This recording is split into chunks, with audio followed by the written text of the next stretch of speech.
Okay, welcome to Media Night Radio, guys. I have Sean Alexander, who is a very accomplished model as well as entrepreneur as well. Sean was born and raised in rural West Texas as the second of six siblings. Growing up, he was always active, mainly focusing on tennis and competitive gymnastics. Once Sean graduated high school, he traded in his passion for gymnastics for bodybuilding. During that same time, he also became obsessed with working out. To facilitate his passion for working out, he worked at a supplement store where he was constantly learning about the products on the shelves and how they affect the physiological processes of the human body. 3 years, one men's physique competition, and a year of collegiate cheerleading later, Sean graduated from Navarro College. 5 days after graduation, Sean moved up to New York City. Wow, that's no small feat. On a one-way plane ticket in May of 2016 to pursue a career in fitness and modeling. During the next 3 years in the Big Apple, he started multiple companies with his good friend Nick. Sean and Nick started out their venture with the first company called Model Trainers. It is a concierge personal training company. After 2 years, they decided to venture out of this business and expanded to the world of e-commerce, as we all have, selling a variety of different products online. Now residing in Texas, Sean and Nick opened up a warehouse and distribution center for the e-commerce store and have developed a mobile application to offer their personal training service to clients worldwide, taking both businesses to a new level. Let's welcome Sean. Hi, Hey, how you Sean. doing? Hey, I am so glad to be here. Third time's the charm, as I was telling Sean. It's taken us a while to get this interview going, but here we are. Better late than never. Exactly. Your story stems from a beginning in tennis and gymnastics. What was it like to compete in gymnastics growing up, and how have you seen the industry change? So, gymnastics is so much fun. It's one of my favorite sports of all time. I never have done real team sports. I think I played one season of Pee Wee basketball when I was 5, but I've never, even growing up in West Texas, I never played one down of football. I never played an inning of baseball. Wow. Never played a real basketball game. So I kind of played off-brand sports, or at least off-brand for West Texas. So competitive tennis, gymnastics, and cheerleading. And I didn't start gymnastics till I was 14. So I was a little late to get started, but I ended up going to a highly competitive level. And honestly, I thought that I was really good back in the day. And now I see YouTube videos because it's just so accessible to see how good kids are everywhere. I Right. realized I was not.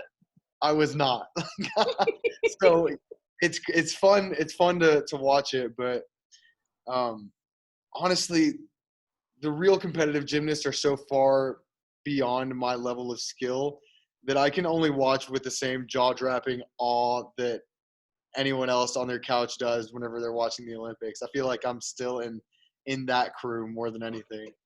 I might just recognize a couple more of the skills in their names than other people, but it still is just a jaw-dropping fascination.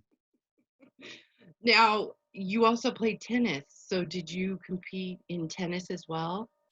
Yeah, I played tennis through middle school. I didn't start that until I guess I was 6th grade, so first year in middle school, and I ended up being the number one tennis player in like my district for those 3 years.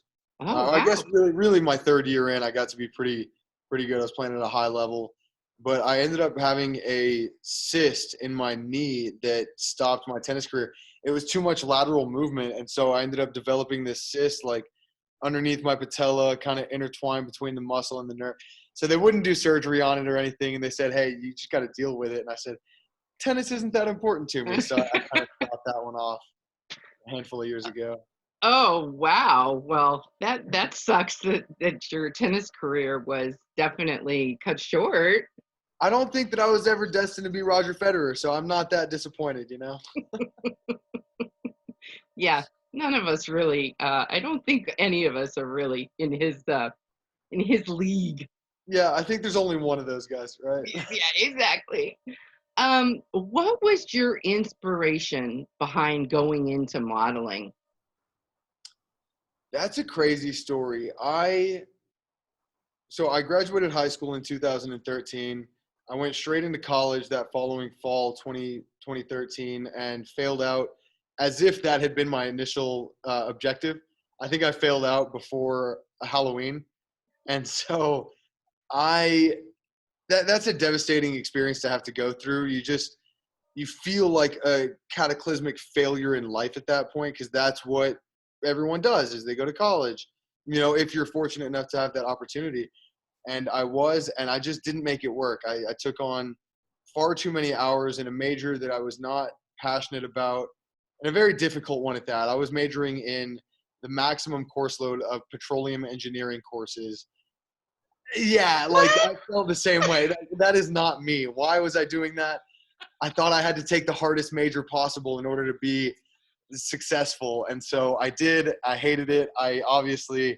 My test scores reflected how much I enjoyed my time in university. So I ended up getting into weightlifting religiously right towards the end of my senior year in high school. And whenever I failed out of college, I dove into the gym. Like that was my therapy. That was my time to physically exhaust myself and mentally relax myself. I could just, check my mental at the door and just release whatever frustration I had on some iron. And I got to the point that I was like, I'm going to do a bodybuilding show. And 2014 was the first year that this new division had come out. I never really wanted to be a full bodybuilder in the posing trunks, the, little, mankini. Cheetos. Yeah, like that was never really what called to me, but there was a new division in 2014 called men's physique, where basically you wear board shorts and it's kind of like a swim trunks competition, right? Right. So I said, okay, yeah, I'm down for that, like a beach body type thing. And so I ended up doing one show whenever I was 19, and I ended up getting first place. And I put all my heart and soul into it. I learned so much about discipline and work ethic, being able to command my physical body through that experience. And whenever I won first place, I had somebody at my gym say, hey, have you ever thought about fitness modeling? And I'm like, dude, I'm from West Texas. And no, I've never even what are you talking about? And he said, hey, well, you're not ugly. Like, I have this buddy, Michael, up in New York City, and you should reach out to him and just see what he says. He's an agent at an agency in New York. I'm like, all right. So I think a lot of my friends these days have these really cool stories where they were at a mall and somebody saw them and said, wow, you're stunning. I sign right now here, dotted line. That is not my story at all. I reached out to this guy and I said, hey, my name is Sean. I'm 19 years old. I've never modeled before, but someone said that I'm not ugly and I think I might want to give it a shot. So what do you think? And I kid you not, he got back to me and he said, well, you are not a total troll in the face, but your body is not where it needs to be. So keep working and get back to me. Like, keep me updated. So I was like, Oh so my you're telling me there's a chance? Like, are you really? Like, oh my God, that's amazing. So for a year and a half, like 18 months, every 2 weeks, I would go to the gym and I would take a shirtless photo in the locker room and I'd say, like, Mike, don't forget about me. Like, I'm down here. I'm working. And he would say, hey man, like your chest needs some work. So like, keep working on it. And like, we'll see where it goes. I'm like, okay, great. Yeah, sure. Totally. So after a year and a half, he said, hey, why don't you come to New York and do some photo shoots and we'll see how it goes. I'm not signing you. This is just like a test week. Because I was just so persistent. Like, it was like, I wanted this opportunity. I opened my mouth. I put it into the universe. And then I just stayed so aggressively consistent on like the faintest glimmer of a possibility. And so I go up there and I did 5 photo shoots in 4 or 5 days. And they turned out to be pretty good. Like they weren't bad. looking back, they weren't great, but they weren't bad. And yeah, so after that week, I got signed, and then it took me another year. I was finishing up. I ended up doing 2 years of junior college, so I was down in Dallas doing my year of collegiate cheerleading at Navarro College, which I don't know if you've seen that Netflix docuseries called Cheer, but No. no. So it's like a big TV show that went around Netflix, and they're like the 12-time national champion cheerleading school, like Oh, best in the world. I somehow fell into being a cheerleader there. I don't know how that really happened, but I ended up there. We wow. got second place at nationals the year I went, so I don't have any cool uh, bling to show for it, unfortunately. Like Oh, they get these really cool, like Super Bowl looking ass rings. Like they oh are my really cool. gosh. And I do have a broken pinky finger to show for it though, so you can see that. But The what? do you see my pinky finger? Oh my God. See how Yes. busted up that guy looks? So I do, I got like something to carry with me as a memory, little I don't know souvenir. if you wanted that though, Sean. I don't mind it. It gives my hand some character. But yeah, so basically after a year and a half of bothering this guy, and then a 4-week trial period and a year of waiting later, I ended up moving to New York after I graduated with my uh, junior college associate's degree. Wow. So yeah, That's crazy story. that is a crazy story. But you know what? Like that's a better story because there's character in your story. The Yeah. ones where they just, oh my God, yes, let me sign you. That's No, boring. that did not happen for me. I just want to say that is not how I remember that going down. Well, the Which is important thing, honestly so crazy because some people these days will say they don't know me from back in those days. I had hair down to my mid chest, mid back. Like everyone called me Thor. I weighed 30 pounds more than I do now. I was oh my God. a behemoth of a human being. And so a lot of people now only know me as the Sean of today. And they'll say, "Oh, you're I mean, like, not to sound arrogant, this is just what is relayed. Oh, you're beautiful, like you've always been a model." And it's like, no, no, no, no, no. Like, let me tell you, that was not my experience. I remember days of having to be told I'm not a total troll in the face and, your body sucks, but keep me posted. You'll have to send me some of those photos. I'd like to see them. Oh yeah, it's a good time. So so what was the one thing you learned just starting out in the world of modeling that you've been able to apply throughout your career? Okay, so this is a big one. If I had to sum it down to the one thing, it's it's confidence. It's confidence. Uh, if you don't have it, you just gotta lie to yourself until you do. I never embodied. I've partaken in a lot of different activities with a lot of different cultures to each one of them. Right. I was a tennis player. I was a gymnast. I was a bodybuilder, and I was a cheerleader, and then I was a model. And I never, up until I started modeling, I never embodied any one of those. I never referred to myself as a cheerleader. I always made a clear, subtle distinction. I am a guy that does cheerleading. I am not a cheerleader, right? Okay. And so whenever I did modeling, I started off and I said, I'm not a model. I felt uncomfortable saying that because it just sounded so awkward out of my mouth.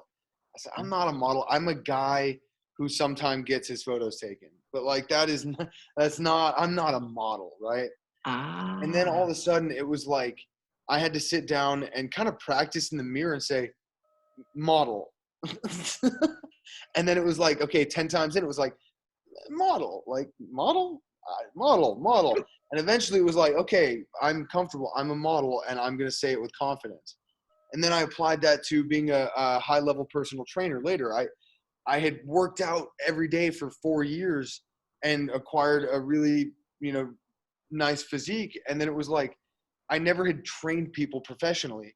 So I started off and I was uncomfortable asking for any amount of any respectable sum of money in exchange for personal training services. Cause I said, I'm just a guy who does personal training. I'm not a personal trainer. And eventually it said, no, personal trainer, embody that, be confident in saying, believe what you say, have some believability in my own word. And then the same thing applied to being an entrepreneur and a self-employed business owner. It said, self-employed business owner? No, seriously, self-employed business owner. And it's like, I've had to teach myself, hey, it's okay to embody what you are and who you are. You just live up to whatever you're going to say.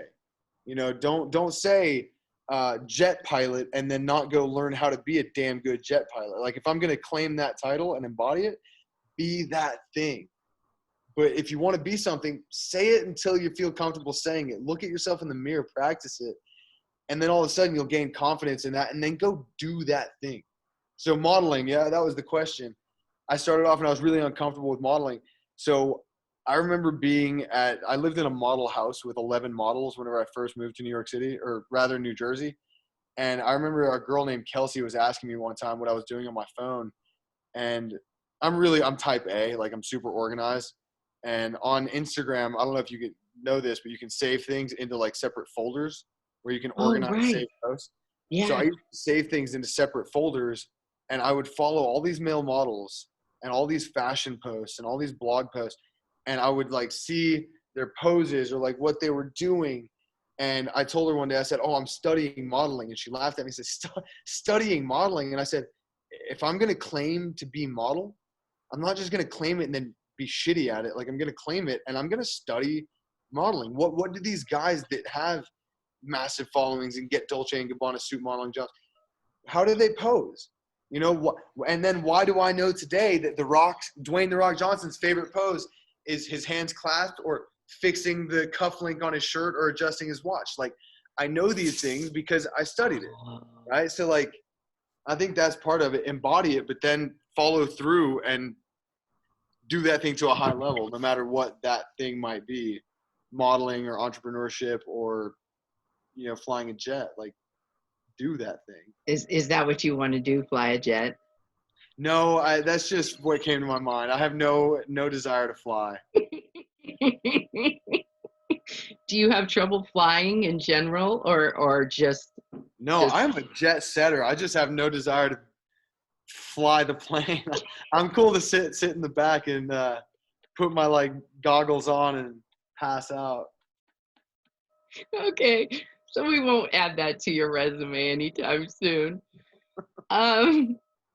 Okay, so moving forward, what was the inspiration behind Model Trainers, your personal training company? I know I can personally say that the workout program that you guys designed, I mean, I've been doing it.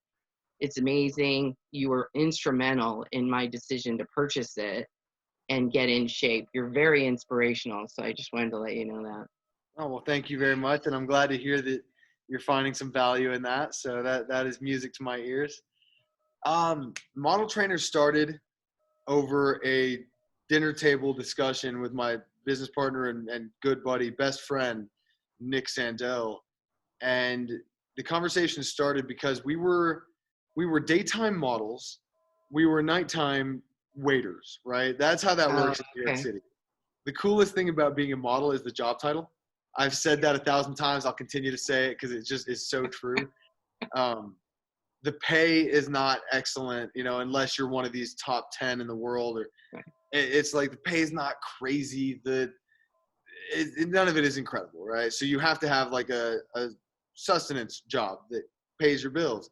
So that meant I was serving celebrities with a tray of tuna tartare in my hand. Oh my God. And one of the companies we worked for was a company that only hired exclusive, like agency signed models. They're very exclusive, and their clients that hosted, high-end luxury parties in New York only wanted, I suppose, good looking wait staff.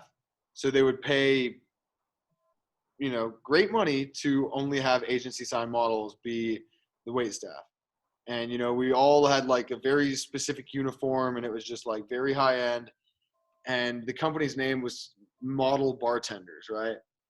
So we were sitting there and like we got paid decent money. Like it was the best money I thought I would ever make at that point in my life. I was like ecstatic. Like you imagine being a waiter getting paid $25, $30 an hour. I was like, what? Yeah. This is Yeah, that's crazy. insane. Now, don't get me wrong. In New York City, $30 an hour is no type of, shoot, at that point, I was 21 years old. I was like, this is heaven. I love this. And so we basically said, look, I don't want to do this forever. We're obviously not going to be a Dolce & Gabbana suit model. We're too muscular. Like that's what we've been told. At 5'11" or 6 foot and, biceps, you're not going to be a big time model. Like that's just kind of how it works. Right. Unless you're one of a select few. And unfortunately, I guess I missed they must have slipped up and not put my address on the mailing list for that invitation. So basically it turned into let's use all of these connections that we've met and networked with at these very high-end, high-caliber parties for the last year. We met celebrities like Leonardo DiCaprio, Joe Biden, freaking, dear Lord, what's her name? Judge Judy, and just random people, the Kardashians. Sure. So it's like all the people, now don't get me wrong, it wasn't always the A-list celebrities that we met with, but anyone that's at that party is someone that I'm happy to know. Okay. If you got invited, I didn't. I'm only in the room because I have a tray in my hand, but I'm smart enough to realize I'm going to talk to every one of you. Right. Smart. So I said, okay, by the end, we had some great connections, some awesome lawyers or businessmen or bankers or Wall Street guys and girls in our network of connections. We said, what service can we offer them that's providing a really high level of value? And that was, let's be the personal trainers to these people. And then we decided on model trainers because we said we are the role model personal trainers. We are agency signed models, so a little play on words here, and we are role models because we live, eat, breathe fitness every day of the year. Right. And how on earth could you expect to reasonably see results whenever you're getting your advice from a cheeseburger hanging out from underneath your t-shirt, personal trainer from the local chain gym? We said, enough of that. Let's be those personal trainers. So I think we started with like some notebook paper and a pencil, and we were just like, all right, let's do it. And it started off with just like a to-do list of like, what would it take? What would it take? What would it take if we were to start this thing? And then 2 months later, it's like we had our first LLC formed, and we were like going through all of this stuff. Neither one of us has a college degree. We are self-taught. It was like, do we trust each other enough to have a joint bank account? Like I don't know that I want you to have access to my finances and your, how does a partnership work? What does this mean? Do we take money from investors? Like, how do we? And so we ended up like just shoulder to the plow, figuring it out. And, I had a guy, I listened to a lecture one time from a guy named Bedros Keuilian who said, the most important thing an entrepreneur can have is a good sense of FIO, figure it out ability. So I said, look, man, that was us. That was me and Nick. Pardon my language, two assholes just blindly feeling our way through business. And we ended up like starting, the concierge personal training, and we traveled to people, and then we started some, contracts with certain gyms to be able to be exclusive providers of personal training there. And then we started a meal prep company out of our kitchen, and we would cook and provide meal prep for our clients out of our kitchen, like 200 meals a week. I was cooking 8, 9, 10 hours a day. And then, are you serious? Oh, we'd wake up at 4:30 a.m. and drive meals out to our clients from 5 a.m. to 7:30. I would drop Nick off at the gym at 7:15. He would start training his first client. I would drive his car back to Jersey, take the bus into New York, and then train my first client or teach my first class at 8:30 a.m. And we did this for 6 months. We were working 100 plus hours. Oh my God. Oh, it was, I look back on it so fondly, but in that moment it was shit. It was shit, but it was better than bussing tables. So I was like, all right, whatever it takes. Whatever it takes. Wow. Yeah. That's quite a story. So that's how model trainers began, right? That's really neat.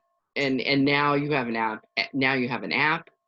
Now you have. Yeah. So we moved to Texas, and whenever we had to leave all our clients in New York, like we partnered them up with other people. We're like, we have a brand now. Like people know about the model trainers. Right. We need to be able to provide this to our social media following of 1 million plus people. So we developed an app and basically came out with some programs for all different types of people and their specific goals, and that's what we do now.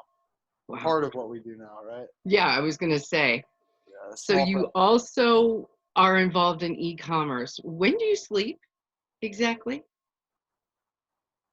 You know, honestly, being self-employed, I kind of sleep whenever I want. It's like, hey guys, I'm gonna go to we have a nap room here in our office. Like we have a room with a futon, and we like, you know, it's whenever we want. But I think the question rather is how much do I sleep? Probably not enough. I was going to say, okay. Probably not enough. Now, the e-commerce business, is it like lots of fitness stuff, or Are is it? you ready for this, Deborah? Hold on to your chair. Maybe buckle yourself in. Okay. I don't think you're ready for the answer you're about to get right now. Okay, go ahead. We started off selling and had our first 6-figure month selling rare coins. Interesting. Wow. You Yeah, wouldn't think what that. a out of left field answer that might be, right? It's rare coins. That's what we got into. And then you built from there. You do other stuff. Yeah, so we started selling the rare coins, and that was crazy. Like I had a client from New York City basically teach us that business model. That's why we left New York. Is it grew to the point that we were operating it out of a 3rd bedroom in our apartment, and we were training full days and then coming home and working. You know, again, like there was probably a 1-month stint where it was like 100-hour work weeks again, where it's just like up at 4:30, done at 7 or 8, or done at 7 or 8 p.m., eat dinner, and then work again till midnight. And it's like, for a month. And it grew to the point that we needed a warehouse. And so that's why we came down here to my hometown, because I had some warehouse connections and was able to make that work. So we started with the rare coins. That really took us off and kind of taught us a lot about e-commerce and how to sell online. And the beautiful thing about selling online is once you learn how to master it with one product, what's a different product? Like it's just another item on the shelf. Exactly. I've learned how to sell. I've learned how to do CRM, customer relations, and how to do and manage an inventory management system, and how to, pack and ship, 2,000-3,000 orders in a day on like our highest volume, days. And it's like, okay, great. And so once we got into that, now we've moved into Amazon slowly. We are moving into Amazon. And basically now it's like, let's find distributors, find good products, do our research, and source them, test them. And then once they hit a certain threshold, send them off to Amazon FBA.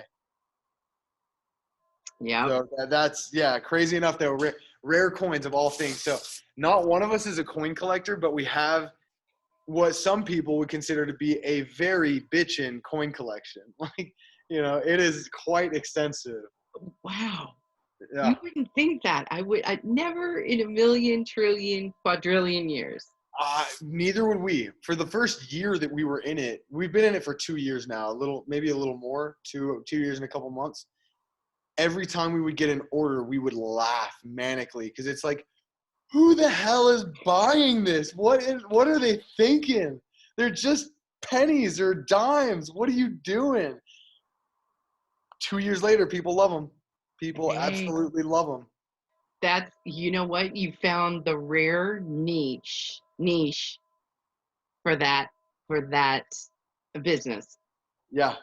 So look, at this point we sell crazy products. I mean, we sell jewelry, women's, like, this sounds so gross because I think it's just not talked about, but like women or teenage girls' period panties, like we sell so much like random stuff. But hey, look, somebody has to sell it, and why not me? I am okay being the guy to sell it, as long as I don't, put them on and wear them and dance in them. Like, I think I'm pretty normal for that. Yeah, I think you're fine. You're making money, so who cares? If None of anyone that laughs stuff. about it, you laugh all the way to the bank. So, hey. Hey, yeah, I'll exactly, exactly. So, obviously, the pandemic has not only changed our lives, but the way we view the world now and life in general. Um, what has the pandemic taught you about yourself and how you want to live your life going forward?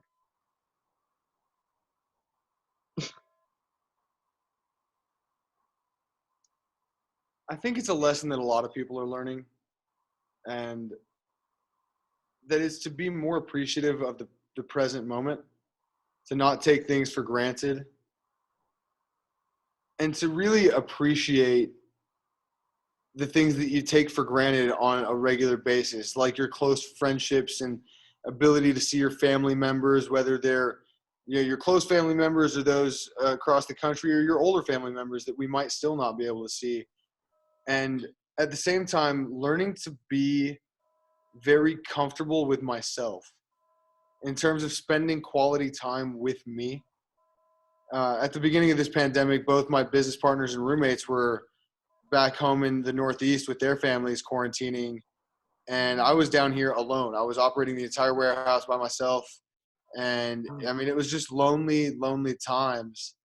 And so it was really tough in the beginning, and then over time, it's kind of like, okay, start to focus on healthy habits, and start to become more comfortable with being alone with the thoughts between my ears, you know? So I think that's definitely something I've had to, it's an accelerated learning curve at the moment to really have to come into that realization full force that I need to be more present in the moment, and I need to appreciate what I have right now without expecting it there tomorrow. I'm not so entitled that I am guaranteed the ability to walk tomorrow, you know? Right, right. So so I think that's definitely something I've had to learn recently. Well, has your e-commerce business been more demanding or has it fallen off in certain areas? I am so fortunate to be able to say that there's no better time in the world than right now to own two separate businesses that operate based on online sales. You know, it's more demanding than ever. I've got more stuff going on, more to-do lists, more items on my to-do list coming at me every day than I think I can handle. But if you really want to be something, it's bite off more than you can chew and chew it. You better work them jaw muscles, boy. So that's where I'm at right now. Things are crazy busy. I mean, unrealistically busy. But unrealistically busy, well, it's now become realistic. It's happening. So here we go. Yeah. Buckle in. You're in for the long ride. You're in for the long haul. Well, I think that obviously you and Nick can handle it because you've been doing it since you were, for 3 years in New York. This must not be anything different for you. I do want to say I got to give some credit because there's one teammate that just got left out of that sentence who is there are two teammates really, because I have two business partners in both businesses. I've got Nick Sandell is my business partner with Model Trainers and Silver Cloud, our e-commerce company. And then on the e-commerce side, we've got Abby, who is our other business partner. Without her, we would be nothing. I mean, absolutely worthless. Behind every successful man is an even more successful woman. And she is that woman for us. She holds us down. She's the boss. That she's the glue that holds it all Awesome. together. And then on the other side, we've got Nick Sandell for Model Trainers and another partner, Nick Topol. And Nick Topol is, I mean, he's the guy. So on both sides, it's like, I just don't want to not give them credit where credit's due. They hold it down. They definitely keep it moving. Well, it sounds like you built a very successful business between all of you. You do part of it, he does part of it, the other Nick does part of it.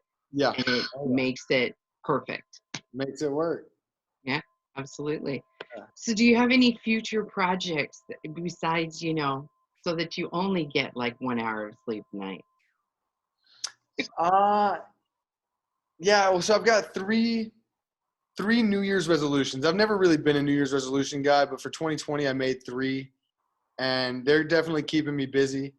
I plan to make $1 million in revenue this year. I'd like to break into the M's, and so that's definitely on the forefront of my to-do list. And so whatever it takes to make that happen, that's what I'm gunning down. And I would like to read 36 books this year, cover to cover. So that's 3 books a month. So that's, a book every 9 days or 10 days. But hey, I want to say on that front, I do listen to a lot of audiobooks. So it's a physical book and audiobook, so it's a little easier. I have a truck. I can just turn my vehicle into a mobile classroom. So that definitely lessens the burden there. And I'm doing a full year of sobriety right now. So no drinking, no smoking pot, no nicotine or smoking hookah, like no nothing at all for the entire year. So I'm 4.5 months, 100% sober right now. And not because I was a crazy, not because I had like an overwhelming addiction, but I maybe like to smoke a little too much pot sometimes. So I said, okay, you know what? Let me cut it down to 0 for a year and just see what my life becomes. So those are some projects that I've got going on that,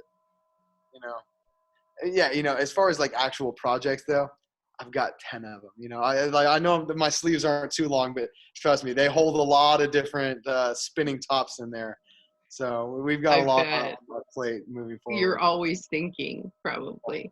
It doesn't stop. It doesn't Hmm. stop. If someone has any ideas on how to get my brain to slow down, shoot me an email. Meditation. I Um, need to get into a good meditation routine. I did a Headspace app for pretty much a year while I was in New York. Haven't done it in 2 years. I tell myself a couple times a week, hey, you really felt better mentally and you were more focused. Like get into a meditation. I haven't done it. It's terrible. Sometimes you know what's good for you and you still can't just do the damn have you thing. ever um have you ever cleared your chakras before? I haven't. Oh, that's something that you would definitely benefit from, because if you haven't ever cleared your chakras before, you are completely blocked, and it opens up a whole other world. I don't know if anyone in West Texas does that. I think I might need to take like a trip down to Peru or something. I will send you some CDs. You can do it yourself. There's some like meditation CDs Yeah, and let me stuff. know. Let me know. I definitely I will. did have a guy message me on Instagram and say he was gonna do. He was a some type of like a healer or a dear Lord, I don't remember. I don't remember what the term is. He was like a shaman of some sort, and he's like, "Hey, I'm gonna say these like prayers or chants or like Reiki? He's a Reiki master. Yes, he's a Reiki master. He said, "Hey, I'm gonna like do this thing, and I'm not gonna tell you when I do it, but I'm gonna do it, and then I'm gonna message you after it's all done, and you tell me if you feel better." And he messaged me, and I'm like, I mean, no, not really. I don't know. Like, I just feel like me, but maybe my chakras have been cleared. I don't know how that works. I guess I need to do some. Maybe that'll be my next book. Oh God. I don't know. I'm not trying to give you homework. Okay, so how can people contact you or get involved with the model program? And what's your Instagram handle? Just throw it out there. Perfect. So my Instagram handle is probably one of the best ways to get in touch with me. I respond to the majority of any DM requests I get, Hmm. which is pretty simple to just shoot me a direct message there. So long as it's an authentic question in my DMs, I'll try to get back to it. Sometimes people get mad and they're like, "Oh, you didn't respond," and I'm like, "Dude, all you said was hot. Like, what do you want me to say? Sorry, ask me something and I'm happy to provide some value, but don't be silly."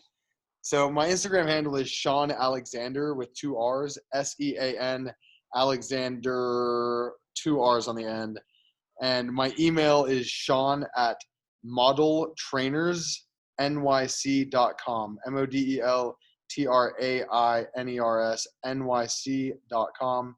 And I'm pretty responsive there as well. So shoot me a message and let's chat. Absolutely.